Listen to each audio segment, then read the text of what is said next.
Dia mencoba berjalan perlahan. Masih ada kekuatan yang mengalir ke tubuhnya dan berkumpul di dantiannya. Kekuatannya memang meningkat, namun tidak secepat sebelumnya. Setelah berjalan 80 langkah lagi, cahaya terobosan bersinar. Aku seorang martial lord bintang 8? Li Yunxiao merasa pusing dan sulit mempercayainya. Namun hal itu benar-benar terjadi padanya. Dia tidak terlalu peduli dan terus berjalan. Dia akhirnya menyelesaikan beberapa ratus langkah dan kekuatan di atas dantiannya menjadi sebesar kepalan tangan. Itu sebenarnya tidak lebih lemah dari lautan energinya. Budidayanya juga secara langsung menerobos belenggu alam 4 simbol dan melangkah ke Raja Bela Diri 5 elemen. Aku seorang Raja Bela Diri begitu saja. Li Yunxiao melambaikan tangannya dengan tidak percaya. Lingkaran kekuatan 5 elemen menyebar ke seluruh tubuhnya. Itu adalah tanda dari Raja Bela Diri 5 elemen. Kekuatan apa ini? Mengapa saya tidak bisa menggunakannya di atas dantian saya? Dia memikirkannya sejenak dan berhenti memikirkannya. Dia perlahan akan mempelajarinya di masa depan. Pada saat itu, matanya tertuju pada platform batu giok di depannya. Cahaya pada platform batu giok sama dengan langkah yang dia jalani. Itu sehangat batu giok dan tidak ada apapun di atasnya.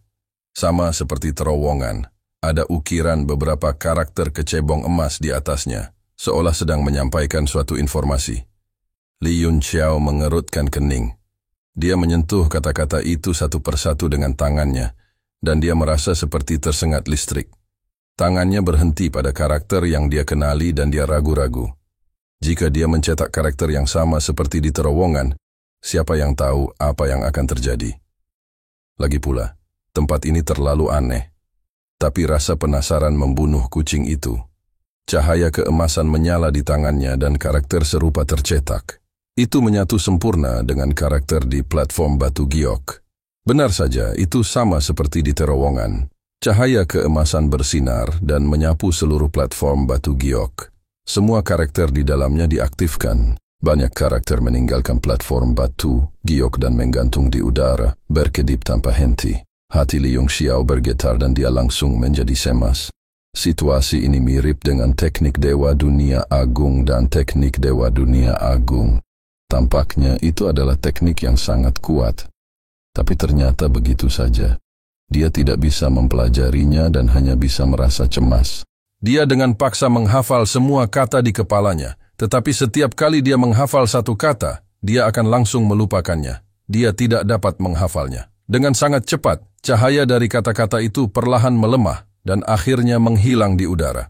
Pada saat ini, sebuah lubang kecil tiba-tiba terbuka di platform batu giok. Dan kotak batu giok biasa perlahan muncul dari dalam. Ada pedang emas kecil tergeletak di dalamnya. Li Yunxiao memindainya dengan akal sehatnya. Pedang emas kecil ini sangat aneh. Itu bukanlah senjata tingkat tinggi, tapi dia tidak tahu dari bahan apa senjata itu dibuat. Itu sebenarnya bisa menghalangi akal sehatnya. Untuk ditempatkan di sini dengan sangat hati-hati pasti luar biasa. Dia tidak peduli dan mengeluarkan pedang emas kecil itu. Terasa sangat ringan di tangannya. Tiba-tiba, seluruh ruangan mulai bergetar. Hamparan kegelapan yang luas terbelah, dan seberkas cahaya masuk. Ruangan itu akan runtuh. Li Yunxiao kaget, tapi dia segera tenang. Tempat dia berdiri masih sangat stabil, dan ketika dia menyebarkan kesadaran ilahi, dia segera menemukan bahwa dia berada di dalam Gunung Meru, dan dia sepertinya mendengar suara manusia di Gunung Meru. Di atas lautan energi spiritual yang mencair, sebuah aula besar melayang dengan tenang. Aula besar mencapai awan dan dasarnya adalah lautan spiritual. Batu bata emas menutupi permukaannya, dan batu giok putih sebagai tangganya megah dan bermartabat. Perasaan khidmat kuno menyebar dari aula besar. Di depan aula selalu ada jejak orang yang berterbangan. Sejumlah besar seniman bela diri telah berkumpul di sini. Dan mata semua orang dipenuhi dengan kegembiraan dan kegembiraan. Istana legendaris ini sebenarnya ditemukan oleh mereka. Setiap orang yang bisa datang ke sini memiliki peta yang digambar oleh seniman bela diri generasi sebelumnya. Menurut legenda, di inti Gunung Meru, terdapat sebuah aula megah yang disebut Istana Ilahi Shumi. Ada manfaat yang tak ada habisnya di dalamnya, dan jika seseorang dapat memperoleh satu atau dua, Jalur kultivasi mereka di masa depan akan lancar, tanpa hambatan apapun. Legenda ini telah beredar di kalangan sekte besar, namun tidak banyak orang yang dapat memverifikasinya. Dia hanya bisa secara samar-samar menemukan beberapa petunjuk dari catatan yang ditinggalkan oleh sekte tersebut. Sebelum dibukanya Gunung Meru kali ini, masalah ini menyebar seperti api, dan hampir semua kekuatan menantikan istana dewa. Tanpa diduga, istana ilahi Shumi benar-benar ada, dan mereka dapat menemukannya. Semua orang sangat gembira, tapi yang membuat mereka gila adalah istana dewa ini sebenarnya tertutup dari semua sisi, tanpa ada pintu masuk. Banyak orang mencoba menyerang istana, tetapi sia-sia, bahkan tidak ada riak. Pada akhirnya, orang-orang ini lambat laun kehilangan harapan, namun mereka enggan untuk pergi. Jadi mereka langsung berkultivasi di depan aula besar. Energi spiritual di sini jauh lebih padat dibandingkan tempat lain, dan seluruh aula besar terbenam dalam lautan energi spiritual. Kultivasi akan mengalami kemajuan dengan kecepatan luar biasa. Banyak orang datang dari segala penjuru untuk mencari, namun pada akhirnya, mereka tidak dapat menemukan pintu masuknya dan hanya bisa berhenti tanpa daya. Lambat laun, kerumunan bertambah, dan sebenarnya ada lebih dari 100 orang yang berkumpul. Tiba-tiba, seseorang berlari dari jauh sambil memegang seorang wanita di tangannya. Matanya menatap ke arah istana, dan wajahnya dipenuhi ekstasi. Hahaha, ketemu. Sebenarnya saya tidak sengaja menemukannya. Haha. Orang ini adalah Wang Qiang, dan dia sangat bersemangat hingga dia menari. Tiba-tiba, dia menjadi waspada, meraih Luo Yunxiang, dan melihat ke belakang. Hanya untuk melihat seseorang juga berlari. Itu adalah Zhou Ziyuan. Wang Qiang mengerutkan kening, di mana Li Yunxiao. Zhou Ziyuan juga melihat istana di kejauhan. Keterkejutan terlihat di seluruh wajahnya, tetapi dia segera pulih, berkata, "Apakah dia tidak keluar? Dia berjalan di depanku ah." "Apa?" Wang Qiang terkejut, dengan cepat melihat sekeliling, dan wajahnya tenggelam, menggonggong. "Omong kosong apa yang kamu bicarakan? Dia tidak mengejarku sama sekali, dia selalu di belakangku, dan setelah aku keluar, hanya kamu yang keluar." Zhou Ziyuan terdiam, melihat ekspresi Luo Yunxiang, dia tahu Wang Qiang tidak berbohong. Karena terkejut, dia bertanya, "Bagaimana mungkin? Lorongnya lurus, tanpa pertigaan. Dia berjalan di antara kami, dan kami semua keluar. Bagaimana dia bisa kehilangan kami?" Mata Wang Qiang menyipit, berseru kaget.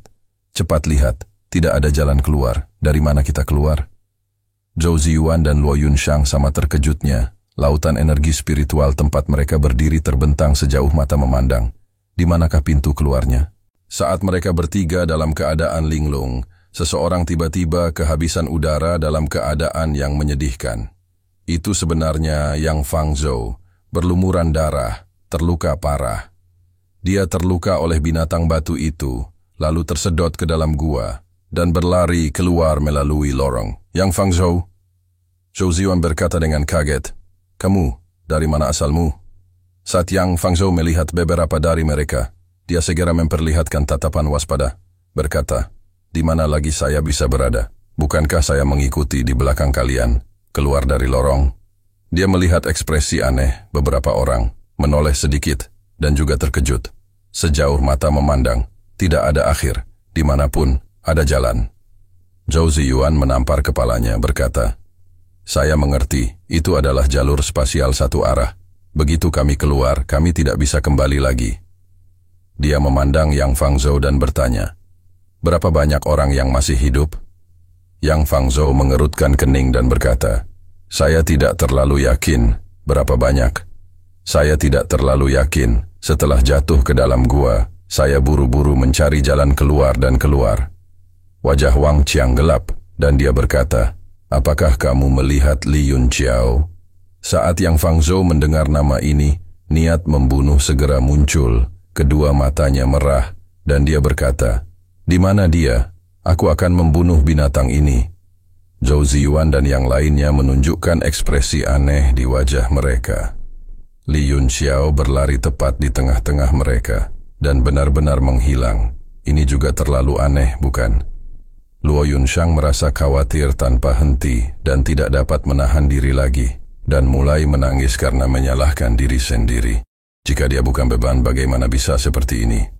Lupakan saja. Kami benar-benar menemukan istana suci Gunung Meru. Kali ini kami benar-benar kaya raya. Mata Zhou Ziwan bersinar, dan dia berkata, nilai harta karun di dalamnya tidak berada di bawah buah dao 7 konstelasi. Kali ini benar-benar merupakan berkah tersembunyi.